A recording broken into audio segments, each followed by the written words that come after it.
দর্শক মণ্ডলী আসসালামু আলাইকুম। গ্রিন আর্কিটেক্টের পক্ষ থেকে আমি ইঞ্জিনিয়ার টুটুল আপনাকে অনেক অনেক অভিনন্দন এবং শুভেচ্ছা জানিয়ে আজকে মাত্র 2 কাঠা জমিতে 2 ইউনিট 6 তলা বাড়ির প্ল্যান ডিজাইন এবং এই খরচের হিসাব আমি আপনাদের তুলে ধরার চেষ্টা করব।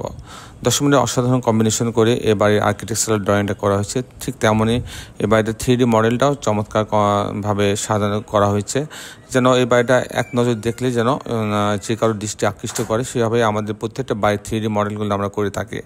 এই বাড়ির 3D মডেলটাও ঠিক তেমনই করা হয়েছে। আমাদের আর্কিটেক্টরা সর্বোচ্চ চেষ্টা করছেন যে অল্প জায়গার মধ্যে একটা সুন্দর দৃষ্টিনন্দন বাড়ির ডিজাইন করে দেওয়ার জন্য। আপনারা জানেন আমাদের বেশ কিছু অভিজ্ঞ আর্কিটেক্ট আছে, সিভিল ইঞ্জিনিয়ার আছে, তাদের সমন্বয়ে আমরা দেশে বিদেশে আমাদের যে ক্লায়েন্ট আছে তাদের চাহিদা অনুযায়ী আমরা প্ল্যান ডিজাইনগুলো তৈরি করে দিয়ে থাকি। আমরা যেমন একদিকে ছোট বাড়ির ডিজাইন করি, ডুপ্লেক্স বাড়ির ডিজাইন করি, ট্রিপ্লেক্স বাড়ির ডিজাইন করি, 7 তলা 10 তলা 15 তলা বাড়ির ডিজাইন আমরা করে থাকি। দর্শক মণ্ডলী আপনারা জানেন যে আমাদের কুষ্টিয়াতে একটা অফিস আছে, ঢাকাতে আছে এবং প্রত্যেকটা বিভাগে আমাদের কিন্তু ইঞ্জিনিয়াররা তারা কাজ করে যাচ্ছে। আমাদের বেশ কিছু অভিজ্ঞ সাইট ইঞ্জিনিয়ার আছে যারা সারা বাংলাদেশে আমাদের যে প্রজেক্টগুলো হয় সে প্রজেক্টগুলো তারা ভিজিট করে থাকে। তো দর্শক মণ্ডলী আমি ইঞ্জিনিয়ার টুটুল আসছি আপনাদের সঙ্গে। আমি কিছুক্ষণের মধ্যে এই বাড়ির আর্কিটেকচারাল ড্রয়িংটা আপনাদের দেখাবো। তারপর এই ধরনের বাড়ি নির্মাণ করতে কেমন টাকা খরচ হয় তার একটা হিসাব আমি আপনাদের তুলে ধরার চেষ্টা করব। তো দর্শক মণ্ডলী আসুন আমরা আর্কিটেকচারাল ড্রয়িংটা উপভোগ করি। দর্শক মণ্ডলী আর্কিটেকচারাল ড্রয়িংটা এরকম একটা লম্বা মতো জায়গা, একটা সামনের অংশ আপনার পার্কিংয়ের জন্য রাখা হয়েছে।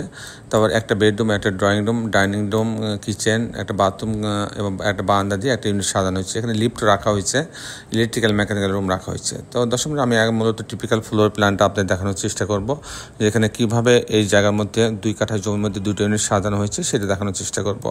দর্শক এটা হচ্ছে টিপিক্যাল ফ্লোর প্ল্যান। এখানে যদি আমি গ্যারেজের অংশ দিয়ে লিফটের লবিতে আসি, ইউনিট এ এবং বি 2টা অংশ ভাগ করা হয়েছে। ইউনিট এটা 700 স্কোয়ার ফিট।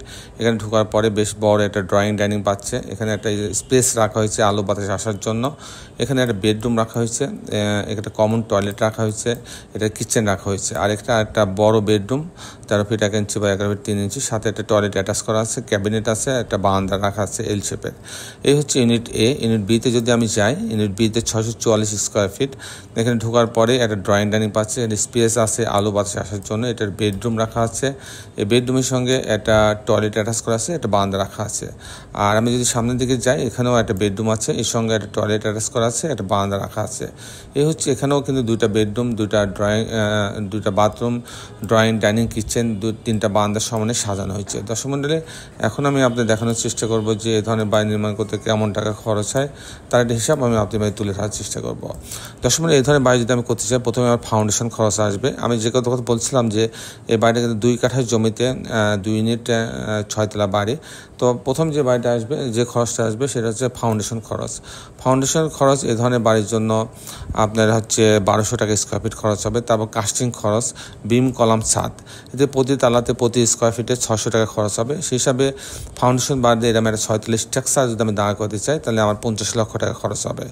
আর এই বাড়িতে যদি আমি ফাউন্ডেশন সহ, লিফট সহ, সব সহ, এরকম কাস্টিং সহ, জানলা দরজা, railing, grill, tiles, electrical, plumbing কাজ সব সহ যদি আমি কমপ্লিট করতে চাই, তো এই ধরনের একটা বাড়ি তৈরি করতে আমার টোটাল খরচ হবে 1,80,00,000 টাকা। দর্শক মণ্ডলী এই ছিল মোটামুটি আজকে আমার উপস্থাপনা। আপনারা যারা দেশে এবং দেশের বাইরে আমার এই ভিডিওটি দেখলেন সবাইকে আমি আমার প্রতিষ্ঠান গ্রিন আর্কিটেক্টের পক্ষ থেকে অনেক অনেক অভিনন্দন এবং ধন্যবাদ জানাচ্ছি। দর্শক মণ্ডলী শেষে বেলা একটি কথা, আসুন আমরা সবাই আমাদের এই সুন্দর পৃথিবীটাকে সুন্দর রাখার জন্য অন্তপক্ষে একটি করে গাছ লাগাই। সবাই ভালো থাকবেন। আল্লাহ হাফেজ।